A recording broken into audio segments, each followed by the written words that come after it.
اب تم اپنے گھر والوں کو لے کر یہاں سے نکل جاؤ اور ہمیں ان سے نمٹنے کے لیے چھوڑ دو۔ ہم اللہ کے فرشتے ہیں، ان کے قابو میں آنے والے نہیں، اس قوم پر عذاب نازل کرنے کے لیے آئے ہیں۔ صحیح بخاری کی حدیث میں ہے کہ حضور اکرم صلی اللہ علیہ وسلم نے اس کے متعلق فرمایا، اللہ تعالیٰ لوط علیہ السلام پر رحم فرمائیں، وہ کسی مضبوط جماعت کی پناہ لینے پر مجبور ہو گئے۔ اور ترمذی میں اس کے ساتھ یہ جملہ بھی ہے کہ حضرت لوط علیہ السلام کے بعد اللہ تعالیٰ نے کوئی نبی ایسا نہیں بھیجا جس کا قبیلہ اس کا حمایتی نہ ہو۔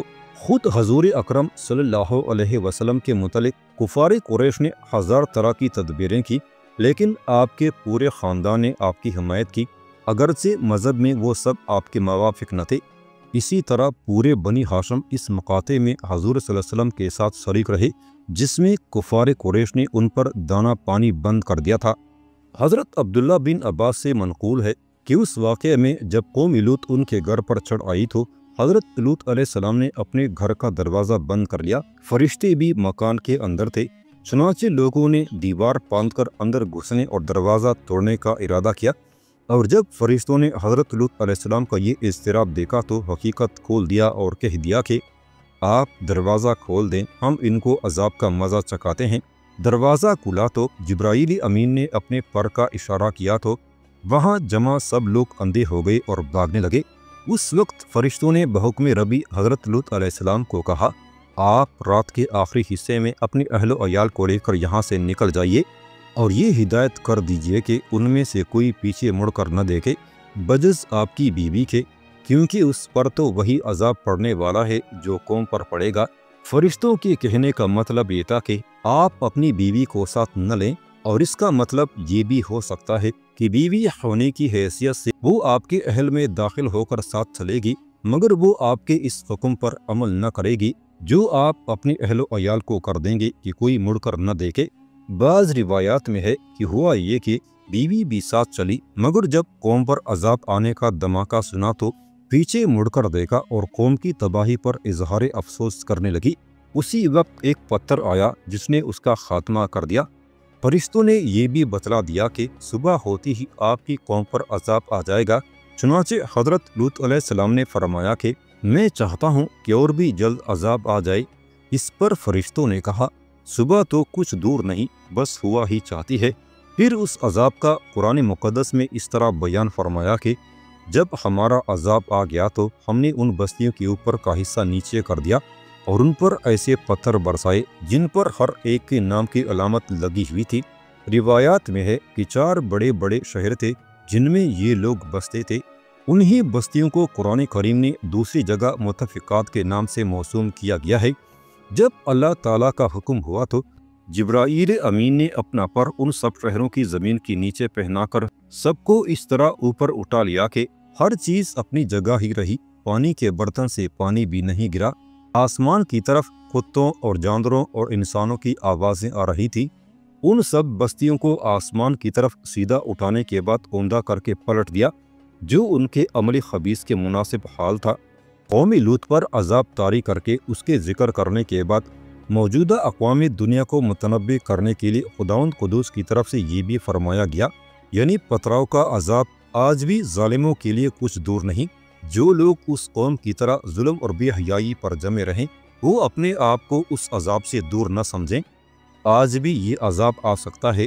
حضور اکرم صلی اللہ علیہ وسلم نے فرمایا کہ میری امت میں کچھ لوگ وہ عمل کریں گے جو قوم لوط کرتی تھی، جب ایسا ہونے لگے تو انتظار کرو کہ ان پر بھی یہی عذاب آئے گا جو قوم لوط پر آیا ہے۔ حضرت لوط علیہ السلام نے ساری عمر اپنی قوم کو 3 سخت گناہوں سے ڈرایا اور باز رہنے کی تلقین کی۔ اول غیر فطری فعل بد سے، دویم قطع طریق یعنی مسافروں پر ڈاکہ زنی سے، سوئم اپنی مجلسوں میں اعلاناً سب کے سامنے گناہ کرنے سے۔ قرآن کریم نے اس تیسرے گناہ کی تعین نہیں فرمائی۔ اس سے معلوم ہوا کہ ہر گناہ جو اپنی ذات میں گناہ ہے اس کو اعلانیہ بے پرواہی سے کیا جائے تو دوسرا مستقل گناہ ہو جاتا ہے۔ قرآن مقدس میں قوم لوط سے متعلق مزید فرمایا کہ ہم نے قوم لوط پر بارش کی، اس بارش سے مراد پانی کی بارش نہیں بلکہ پتھروں کی بارش ہے۔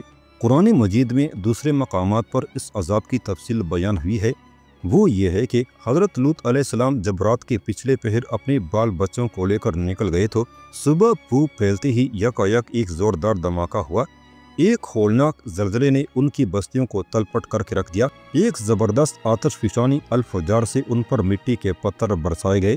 ایک طوفانی ہوا سے بھی ان پر پتھراؤ کیا گیا۔ چنانچہ بائبل کے بیانات قدیمہ، یونانی اور لاطینی تحریروں اور جدید زمانے کی طبقات ارضی اور آثار قدیمہ کے مشاہدات سے اس عذاب کی تفصیلات پر جو روشنی پڑتی ہے اس کا خلاصہ کچھ اس طرح ہے۔ بحر مردار، جسے تاریخ کے اوراق میں ڈیڈ سی بھی کہتے ہیں، اس کے جنوب اور مشرق میں جو علاقہ انتہائی ویران اور سنسان حالت میں پڑا ہوا ہے، اس میں بکثرت پرانی بستیوں کے کھنڈروں کی موجودگی پتہ دیتی ہے کہ یہ کسی زمانے میں نہایت آباد رہا تھا۔ آج وہاں سینکڑوں برباد شدہ بستیوں کے آثار ملتے ہیں، حالانکہ اب یہ علاقہ اتنا شاداب نہیں کہ اتنی آبادی کا بوجھ سہار سکے۔ آثار قدیمہ کے ماہرین کا اندازہ ہے کہ اس علاقے کی آبادی کی خوشحالی کا دور 2300 قبل مسیح سے 1900 قبل مسیح تک رہا ہے۔ حضرت ابراہیم علیہ السلام کے متعلق مورخین کا اندازہ یہ ہے کہ وہ 2000 برس قبل مسیح کے لگ بھگ زمانے میں گزرے ہیں۔ اس لحاظ سے آثار کی شہادت اس بات کی تائید کرتی ہے کہ یہ علاقہ حضرت ابراہیم علیہ السلام اور ان کے بھتیجے حضرت لوط علیہ السلام کے عہد میں ہی برباد ہوا تھا۔ اس علاقے کا سب سے زیادہ آباد و سرسبز اور شاداب حصہ وہ تھا جسے بائبل میں صدیم کی وادی کہا گیا ہے، جس کے متعلق بائبل کا بیان ہے کہ وہ اس سے بیشتر خداوند نے سدوم اور عمورہ کو تباہ کیا۔ خداوند کا باغ یعنی عدن اور مصر کی مانند خوب سیراب تھا۔ موجودہ زمانے کے محققین کی عام رائے یہ ہے کہ وہ وادی اب بحر مردار کے اندر غرق ہے، اور یہ رائے مختلف آثار کی شہادتوں سے قائم کی گئی ہے۔ قدیم زمانے میں بحر مردار جنوب کی طرف اتنا وسیع نہ تھا جتنا اب ہے۔ مشرقی اردن کے موجودہ شہر کرک کے سامنے مغرب کی جانب اس بحر میں جو ایک چھوٹا سا جزیرہ نما ہے جس کا نام السان ہے، قدیم زمانے میں بحر مردار کا پانی بس یہیں تک تھا اور یہی اس کی آخری حد تھی۔ اس کے نیچے کا حصہ جہاں اب پانی پھیل گیا ہے، جس سے ملحقہ علاقے میں دور دور تک آج کل پھیلا دیکھا جا سکتا ہے، پہلے ایک سرسبز وادی کی شکل میں آباد تھا، اور یہی وہ وادی صدیم تھی جس میں قوم لوط کے بڑے بڑے شہر سدوم، عمورہ، ادما، زبوہیم اور صغر وغیرہ آباد تھے۔ 2000 برس قبل مسیح کے لگ بھگ زمانے میں ایک زبردست زلزلے کی وجہ سے یہ وادی پھٹ کر دب گئی اور بحر مردار کا پانی اس کے اوپر چھا گیا۔ آج بھی یہ بحر کا سب سے زیادہ حصہ ہے، مگر عہد میں یہ اتنا اتلا تھا کہ لوگ جزیرہ اللسان سے مغربی ساحل تک چل کر پانی میں سے گزر جاتے تھے۔ اس وقت تک جنوبی ساحل کے ساتھ ساتھ پانی میں ڈوبے ہوئے جنگلات صاف نظر آتے تھے، بلکہ یہ شبہ بھی کیا جاتا ہے کہ پانی میں کچھ عمارات بھی ڈوبی ہوئی ہیں۔ بائبل اور قدیم یونانی اور لاطینی تحریروں سے معلوم ہوتا ہے کہ اس علاقے میں جگہ جگہ اسفالٹ کے گڑھے تھے اور بعض جگہ زمین سے آتش گیر گیس بھی نکلتی تھی۔ اب بھی وہاں زیر زمین گیسوں کا پتہ چلتا ہے۔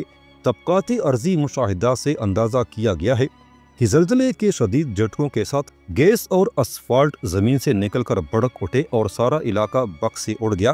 بائبل کا بیان ہے کہ اس تباہی کی اطلاع پا کر حضرت ابراہیم علیہ السلام جب فلسطین کے شہر جرون سے اس وادی کا حال دیکھنے آئے تو زمین سے دھواں اس طرح اٹھ رہا تھا جیسے بٹی کا دھواں اٹھتا ہے۔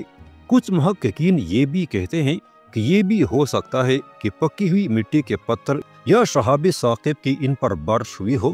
یہ بھی ممکن ہے کہ آتش فشانی کی بدولت زمین سے پتھر نکل کر اڑے ہوئے ہوں اور پھر ان پر بارش کی طرح برس گئے ہوں۔ یہ ممکن ہے کہ ایک سخت آندھی نے پتھراؤ کیا ہو۔ آج حجاز سے شام اور عراق سے مصر جاتے ہوئے یہ تباہ شدہ علاقہ راستے میں پڑتا ہے، اور عموماً قافلوں کے لوگ تباہی کے ان آثار کو دیکھتے ہیں جو اس پورے علاقے میں آج تک نمایاں ہیں۔ یہ علاقہ بحر لوط یعنی بحر مردار کے مشرق اور جنوب میں واقع ہے، اور خصوصیت کے ساتھ اس کے جنوبی حصے کے متعلق جغرافیہ دانوں کا بیان ہے کہ یہاں اس درجہ ویرانی پائی جاتی ہے جس کی نظیر روئے زمین میں کہیں اور نہیں دیکھی گئی۔